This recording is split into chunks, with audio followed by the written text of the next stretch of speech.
My tribe, the health and safety officer, Chris Viola, Manhattan trustee, Vinny Speziale, recording secretary, and Jimmy Egan, our fire marshal representative. We're here to talk about the after effects of the vaccine mandate and what it's doing to our members.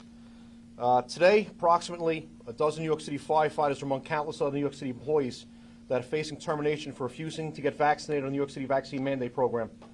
These firefighters spent a career in service to the city, protecting the lives and property of New York City residents at the risk of their own lives, health, and safety. Most, if not all of them, became infected with COVID directly from their work for the city, and it's appalling to myself and many others that natural immunity that was gained by the infection from working for New York City was then ignored by New York City as an acceptable alternative to vaccination. Natural immunity has become accepted as an acceptable alternative in many countries around the world, and ironically at the same time we are learning that the vaccine's protection for many of us has a shorter shelf life than originally predicted. There has been more than enough time since the vaccine mandate came into effect for New York City to study the natural immunity of its own members. With the data it has regarding its own employees, this sadly was not done, and forced vaccinations and terminations were a quicker and more efficient solution. In New York City, there's more care and effort put into planning and the studies conducted on the placement of a bike lane on New York City street than on the effects and necessity of a vaccine mandate for its employees. The irony of this situation is that since the beginning of the mandate, tens of thousands of New York City employees filled a reasonable accommodation out, then went to work unvaccinated anyway, and they were allowed to test each week. Currently, this wave of the pandemic is winding down, and those of us that refuse to submit to the vaccine now will lose their jobs. At a time when COVID restrictions are being lifted around the city, state, and country, and in the end, this vaccine mandate has done little or nothing to protect New York City residents and employees, but instead has done great harm to the lives of many employees. Many people that have already been vaccinated will find it hard to understand why these firefighters have chosen to take this stand, but if not now, when? The many parts of the world are coming around to acknowledge natural immunity, and a recent CDC study shows that during the Delta wave, people with natural immunity fared better than those that had never been previously infected.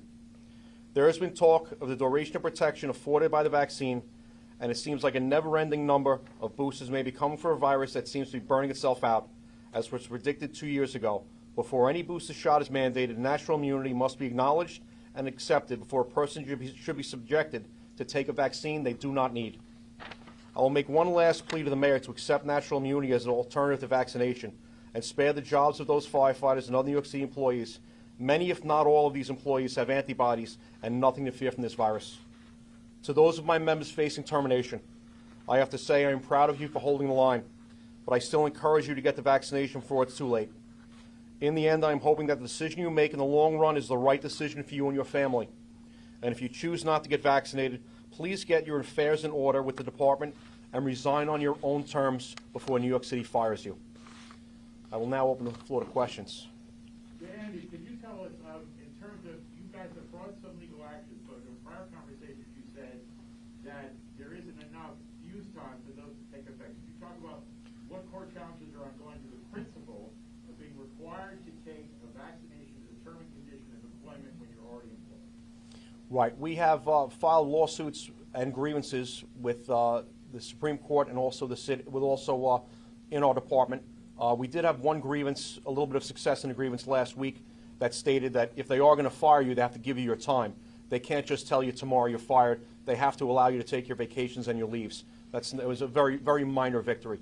The MLC put a case together early this week when the vaccinations were first announced, and they were hoping for a TRO to stop the terminations. That was rejected by the judge yesterday. So as of now, there's nothing stopping the terminations. In the end, the courts will take months, if not years, to get to a finality of whether or not this. As of right now, the court has offered us no respite from this. What's the total number of your members who are facing firing at the end of the day today? Right now, approximately 12. We don't know who's going to get the shot right now. I've had a couple of employees tell me that they're going to get terminated. Some are going to retire. 12, 1, 2. 12, 1, 2, currently. Today. Now, the way the process worked, as I explained, the reasonable accommodation process, there's still about 500 firefighters that are in the process of having their case heard by the city. At some point in time, they will either be told it's accepted or denied. The vast majority have been denied, and we expect close to 500 of them will have to make this decision at some point in time. And it's 12 like at midnight today? No, it's 12 people. Oh, I'm sorry. 12 people. We believe it's close of business today, 5 o'clock. For those who have filed for an exemption, are these medical and religious exemptions? They're both. They are both. There have been a handful of medical exemptions that were accepted. We have had some people that, we did have one member who was hospitalized with blood clots after he got the vaccination against his own judgment. He may never work for the department again. We also have a lot of religious accommodations. Most of them have been denied. We haven't had one religious accommodation accepted.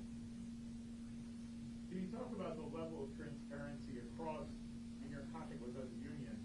Mayor de Blasio is committed to letting us know how many religious exemptions. I know that when it comes to medical, that there's HIPAA issues.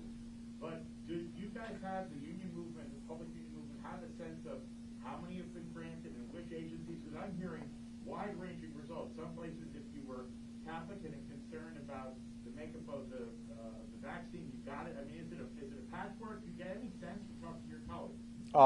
I'm really dealing with rumors. I have heard what the numbers that you have heard, and that is an unfortunate reality of the situation. The original accommodation gets accepted or denied by the department, whichever department it is, either PD, FD, sanitation, teachers, and then if you are denied, you then move on to the city, who could then deny everybody.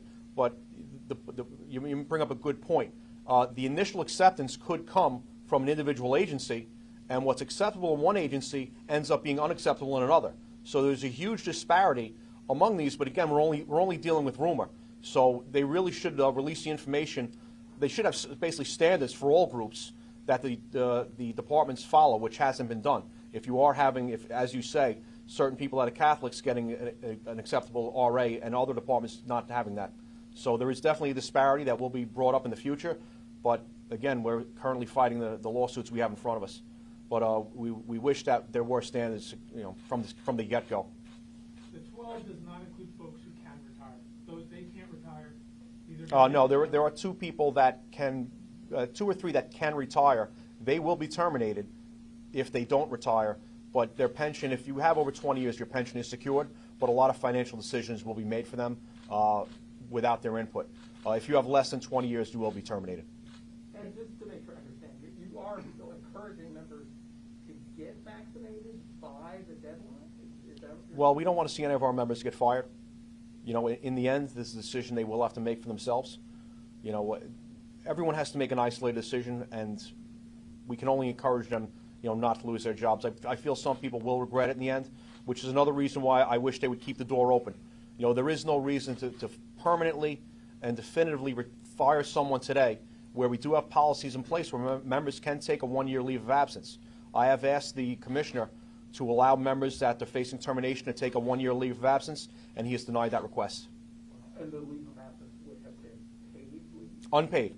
Unpaid, it would cost New York City nothing to allow people to take a 1-year leave of absence, and if within that year they choose to come back, they could do that. Now for us, for a New York City firefighter and many other jobs, say police officer, sanitation, if you're fired from this job, that's the end. There is no coming back. You're usually going to be too old if you change your mind to take another test and come back. But for other jobs, say if you're a teacher, if you get fired as a teacher, it's my belief that if you still have your certificate, a year or 2 down the road, if you get vaccinated, you can go to another school and get a job.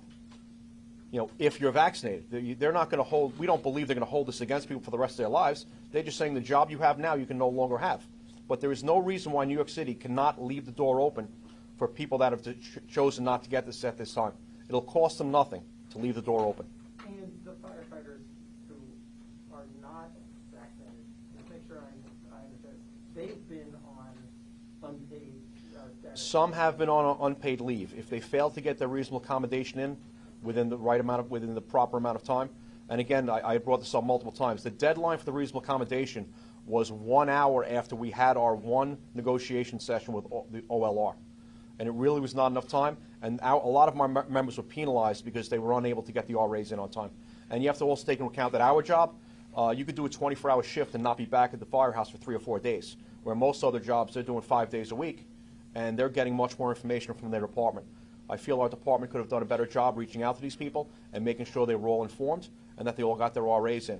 Now, I feel that the nature of our work situation had led to a high number of RAs not being filed in time, which led to hundreds of our members unnecessarily being placed on leave without pay. and they've been on leave without pay, going on over 3 months now. If you look around, we are the #1 job that had most members out on leave without pay, and it was unnecessary. They should have accepted their RAs late, and they didn't do it. And by the vaccine mandate's own deadline, all of these accommodations should have been done by November 25th. And the city dragged its feet in doing the paperwork. They were overwhelmed by the number of people that filled out these RAs, and they're still in the process of going through tens of thousands of them. And these people that got them in late have been out of work for months. Do you know how many of the 500 are on leave without pay? Approximately 70 or 80 at this point. Andy, this whole pandemic has been very fractured between different governments, jurisdictions, states. At the federal level, when the Biden administration and Secretary Walsh came up with what they thought was a private sector plan for all private sector employees, they had a vaccine or test. Yes. I know you guys, the International Association of Firefighters has Marty Walsh's phone number. Yes. You guys endorsed, were the first union to endorse President Biden. Any thought of appealing to them? Because this is going to set a precedent throughout the rest of the country. We had appealed to them from the very beginning. We had conversations with Marty Walsh and the Biden administration, and their plan was to move ahead with this.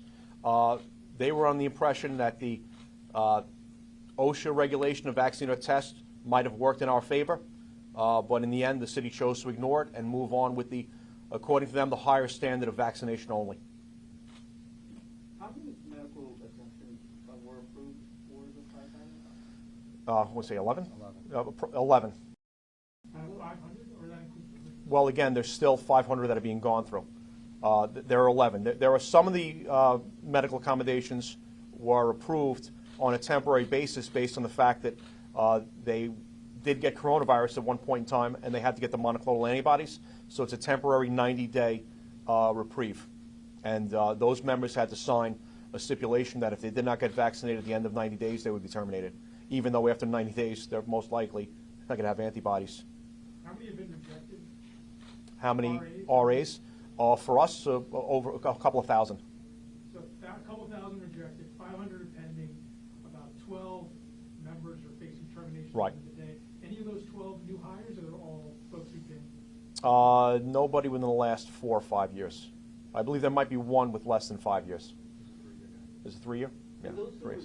received the medical exemptions, what kind of exemptions were they for? What kind of health conditions did they have? It would normally be an allergic reaction, a severe allergic reaction to any one of the components of the 3 vaccines. It would actually have to be a reaction to the components of all 3 of the vaccines, because they would be told to take another one. And there are also people that were prone to blood clots from previous vaccinations. Looking ahead, Andy, can you give us a sense of, there's a lot of scholarship out there in medical literature about long-haul COVID. What are you guys seeing in your rank and file? About long-haul COVID? Yeah. Honestly, the members are dealing with the short term of it, and the vast majority of my members have already had it. So, whatever comes. Somebody out disabled long-term? Oh, who's disabled? We have about 4 or 5. I'm sorry, we have about 4 or 5 guys that are still suffering long-term effects, but I believe most of them were infected in the initial rounds. It's the a initial concern round. moving forward with the pension board and et cetera. We have several members that have been disabled. We have one member that's already been out. Right now, if you get hurt, if you get COVID at work, they consider it line of duty. If you die, we've had 2 members die in line of duty with COVID, but right now it's not considered disabling. We had to vote one member off at a disputed vote. The city disputed it, as did the department, that it was not job-related. So let me get this straight, just simple for me. So if you die, that's a line of duty death. Job-related, correct. But if you contracted and have the misfortune of continuing to live, it's nothing. Correct. I wouldn't call it a misfortune. Yeah. But again, it is But yes, you got important to that note. It is important to note that of the 2 members that we did lose to COVID, one of them passed, I believe, before the vaccine was even would have been effective for him. He passed in January, and the member we lost last month, from what I understand, was double vaccinated. And the 12 of your members, superior officers, are not included in the figures? Not included in that number. I believe they're probably included in that 500 still outstanding reasonable accommodations. And what I should note, what I probably didn't clarify, was of the couple of thousand RAs that they have gone through, the vast majority of those are members that complied and got the shot, and they removed their reasonable accommodation request. Do you know how many of that 1,000 are not folks who've gotten the shot, who are in the other category? Well, there's still 500 that haven't got the shot. But I'm saying if you remove your reasonable accommodation, you're getting fired tomorrow. Which no one did. The ones who received the shot removed their accommodation, and that clerically was cleared.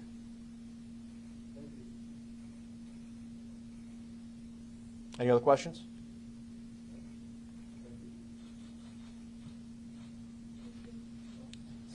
All right. Thank you very much. So I just want, the termination takes place when? Like, when are you done? We believe 5 o'clock, but I'm going to be honest with you, the department has been very relaxed with a lot of the information coming to us. Again, they may not even know from the city what the actual deadline is. We believe. They're tallying over the weekend, that's why. Okay. Again, They haven't put a line, they haven't given. right, there's a lot of semantics that they, Yeah, they kept the date. They kept the date. Right. Yeah. But could be midnight. Exactly. You can get a Right. date from them. They tell the department. well, I'd rather tell our members 5 o'clock, so they're not driving around 11:30 tonight looking for a CVS that's open. We prefer them to take care of this now. Thank you, gentlemen. One more? Should I do sexy? I mean, what the hell's going on here? God, I This like one? the logos right over there. The acoustic strip right away. There you go.